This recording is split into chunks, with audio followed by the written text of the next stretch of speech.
नमस्कार, जय हिंद, सत श्री अकाल। मेरा नाम है लोकेश सिंह और फाइनली आज हम लोग लेकर आए हैं एक बहुत इंपॉर्टेंट टॉपिक एग्ज़ाम के पॉइंट ऑफ व्यू से। और ये टॉपिक आपके एग्ज़ाम में बिल्कुल आएगा, चाहे आप यूपीएससी दे रहे हो या फिर आप कोई भी एग्ज़ाम दे रहे हो।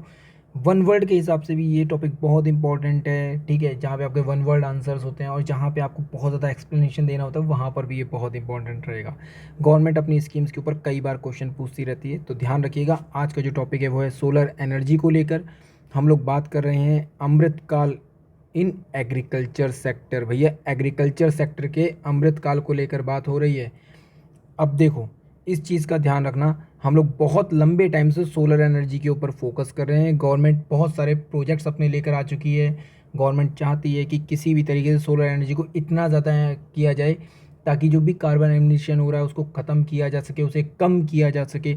हमारी जो डिपेंडेंसी है, ठीक है, उस डिपेंडेंसी को कम किया जा सके कोल पर, पेट्रोल पर, ठीक है, हाइड्रो पावर प्लांट्स पर। कहीं ना कहीं उनकी वजह से काफ़ी ज़्यादा प्रॉब्लम्स होती हैं, इन्वायरमेंट को काफ़ी ज़्यादा हार्म होता है। तो इस चीज़ को ध्यान में रखते हुए हमें सोलर एनर्जी को अच्छे से समझ लेना चाहिए। आखिर इसको यहाँ पर हम लोग तीसरी खेती या फिर थर्ड एग्रीकल्चर के रूप में हम लोग क्यों, ऑप्शन के रूप में क्यों देख रहे हैं, तो ये आज हमको पता चलना ज़रूरी है। तो मेरा नाम है लोकेश सिंह, बने रहिए हमारे साथ इस वीडियो में। जल्दी से देखते हैं आखिर इस वीडियो में हम लोग क्या क्या लेकर आए हैं आपके लिए। तो सबसे पहले अगर हम लोग बात करें, देखो ये जो बात की गई थी, ये की गई थी कब? 15 अगस्त को, रिसेंटली, जब नरेंद्र मोदी जी ने यहाँ पे अपना भाषण दिया। यहाँ पर अगर हम लोग बात करें, लाल बहादुर शास्त्री जी ने कहा था जय जवान जय किसान। आपने सुना होगा, ये थॉट बहुत ज़्यादा इंपॉर्टेंट है, जय जवान जय किसान। आगे चलकर अटल बिहारी वाजपेयी ने थॉट दिया है क्या? जय जवान जय किसान, और उसमें ही ऐड कर दिया जय विज्ञान। इंपॉर्टेंट चीज़ है, आपको पता होना चाहिए। कई बार एग्जाम में पूछा जाता है कि ये थॉट किसके द्वारा दिया गया है, ये विचार या स्लोगन किसके द्वारा दिया गया है। फाइनली यहाँ पे पीएम नरेंद्र मोदी जी के द्वारा कहा गया क्या? जय अनुसंधान। अब देखो, पहले तो यहाँ पे आपको सीक्वेंस पता होना चाहिए कि आखिर ये टाइम पीरियड क्या क्या है, ठीक है। तो सबसे पहले अगर हम लोग बात करते हैं तो लाल बहादुर शास्त्री जी ने, तो 19, यहाँ पे मैं लिख देता हूँ 1965। 1965 से पहले हमारी एक लड़ाई हुई थी चाइना के साथ, जिसे हम लोग इंडो चाइना वॉर कहते हैं, ठीक है। क्या कहते हैं? इंडो चाइना वॉर कहते हैं, 62 में, ठीक है। ध्यान रखिएगा, यहाँ पे 62 में लिख देता हूँ। फिर उसके बाद 65 में हमारी एक वॉर हुई, किसके साथ? पाकिस्तान के साथ। हम लोगों ने बड़ी बुरी तरह से पटक के मारा।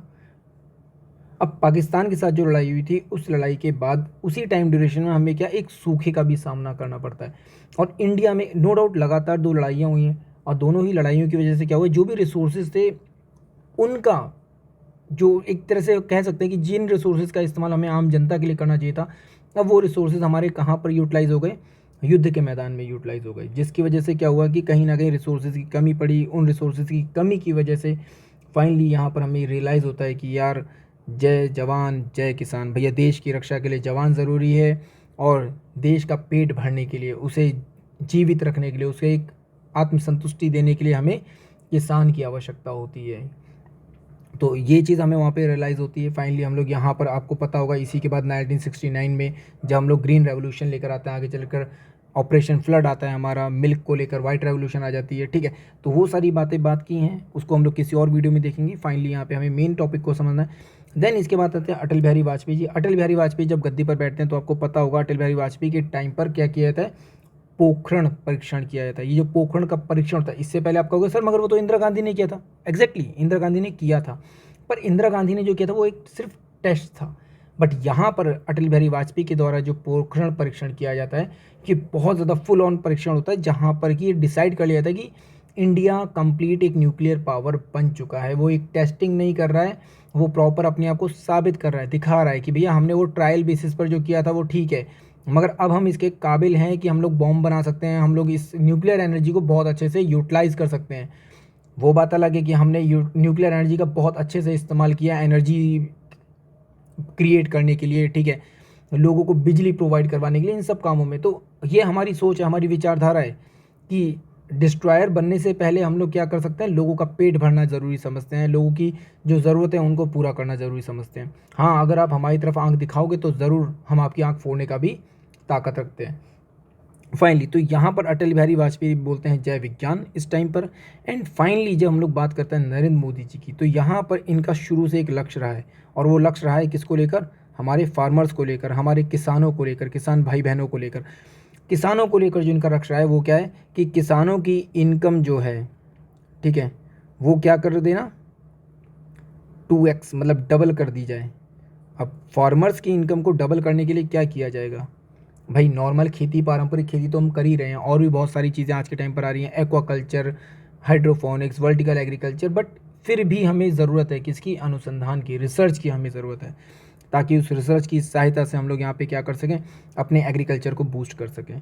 तो ये यहाँ पर जय अनुसंधान अगर आपसे कोई पूछे तो आप क्या बताएंगे? नरेंद्र मोदी जी के द्वारा यहाँ पर दिया गया था। ठीक है, तो देखिए फाइनली ये इनोवेशन की जो बात होती है, अगर इस इनोवेशन को बात करें तो हम लोग जो टारगेट कर रहे हैं, जो फोकस कर रहे हैं, आखिर वो है क्या? तो वो है 2047 तक। कब?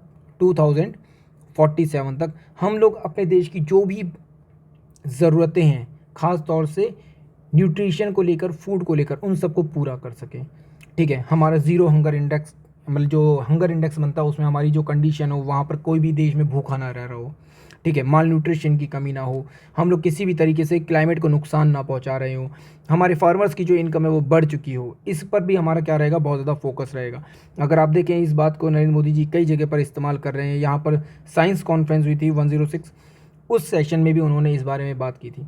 तो अनुसंधान हमारे लिए यहाँ पर क्या है? इंपॉर्टेंट है। ध्यान रखिएगा, हम लोग यहाँ पे एग्रीकल्चर के साथ जोड़ कर क्यों देख रहे हैं? क्योंकि हमारे पास इंडिया में ज़्यादातर जो लोग काम करते हैं, ऑलमोस्ट इंडिया की 55% जो पॉपुलेशन है वो किससे जुड़ी हुई है हमारे?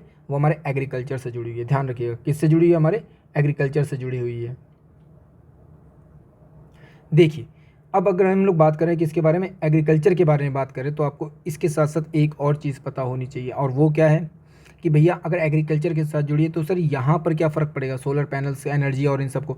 तो जो मैदान है, हमारे जो एग्रीकल्चर लैंड है, उस मैदान में हम लोग क्या कर सकते हैं? बहुत अच्छे तरीके से यहाँ पर पावर प्लांट्स लगा सकते हैं, सोलर पावर प्लांट्स लगा सकते हैं। क्या लगा सकते हैं हम लोग? सोलर पावर प्लांट्स का इस्तेमाल कर सकते हैं। ठीक, जो खाली मैदान है उनमें क्या किया जाएगा? सोलर पावर प्लांट्स लगा दिए जाएंगे। ठीक है, ये जो पावर प्लांट्स होंगे ये एनर्जी क्रिएट करके देंगे।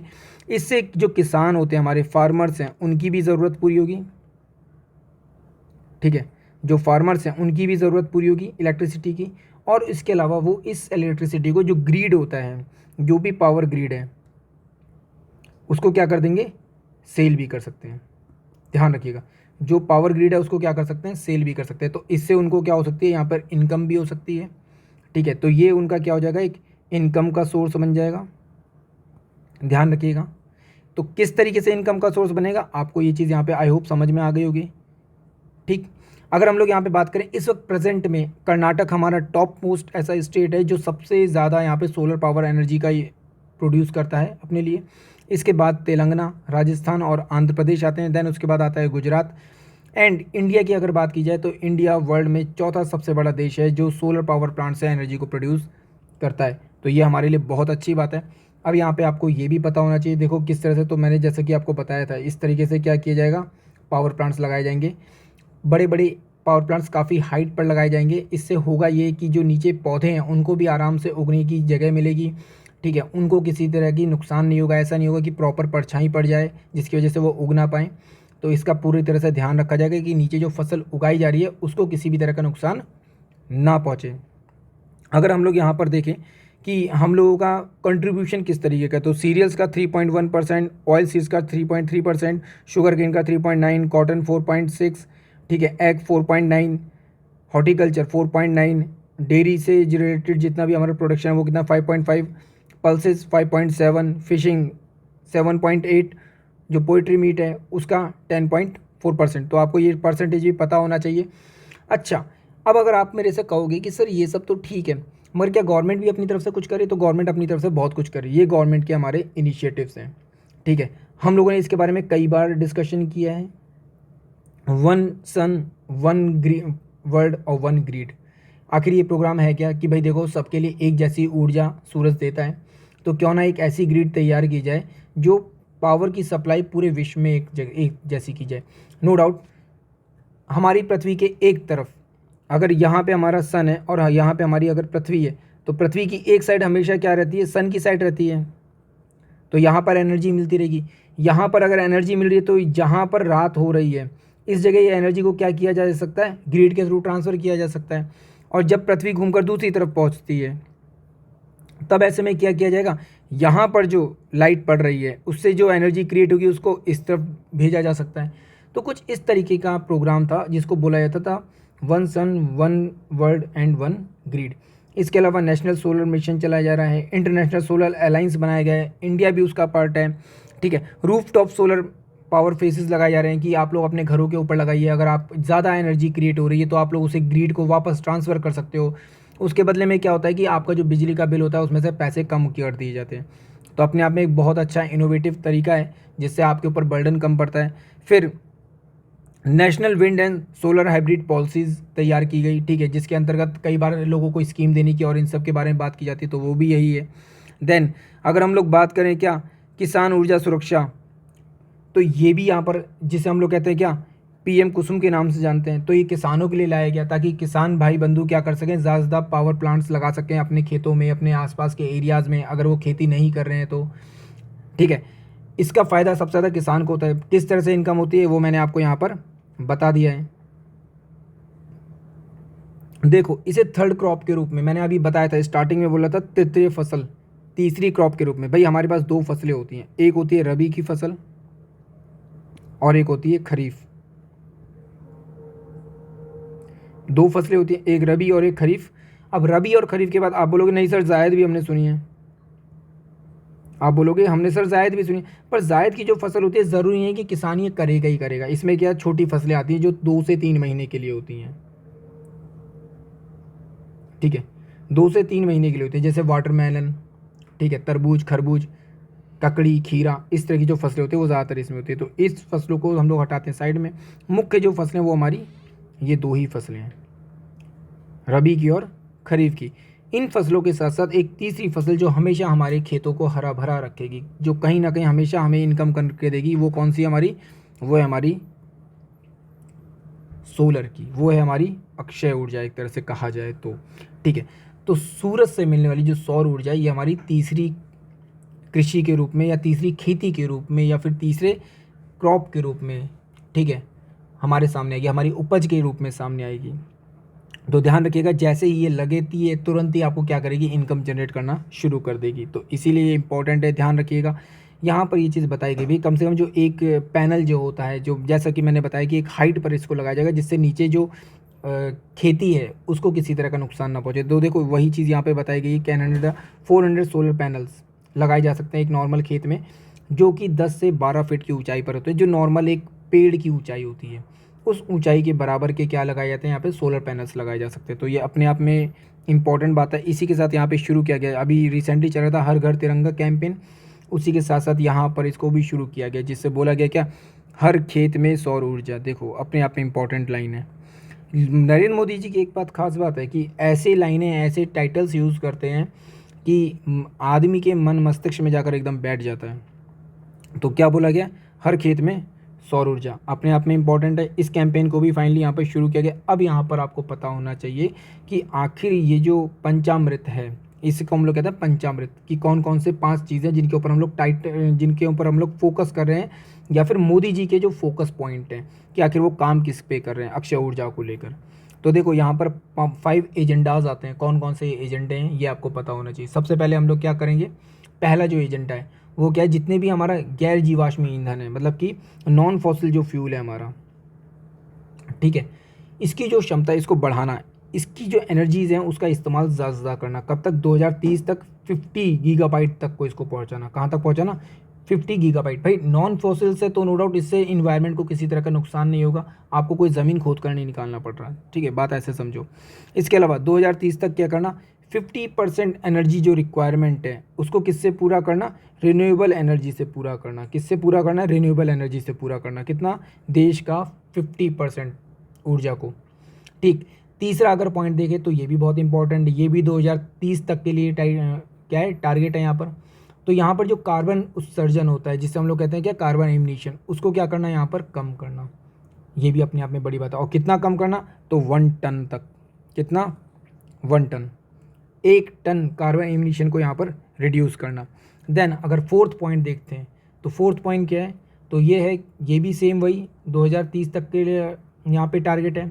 और क्या है, जो कार्बन इमिशन जो होता है, जो कार्बन प्रोड्यूस हो रहा है उसके प्रोडक्शन को भी क्या करना, 45% तक रिड्यूस करना, 45% तक रिड्यूस करना, ध्यान रखिएगा।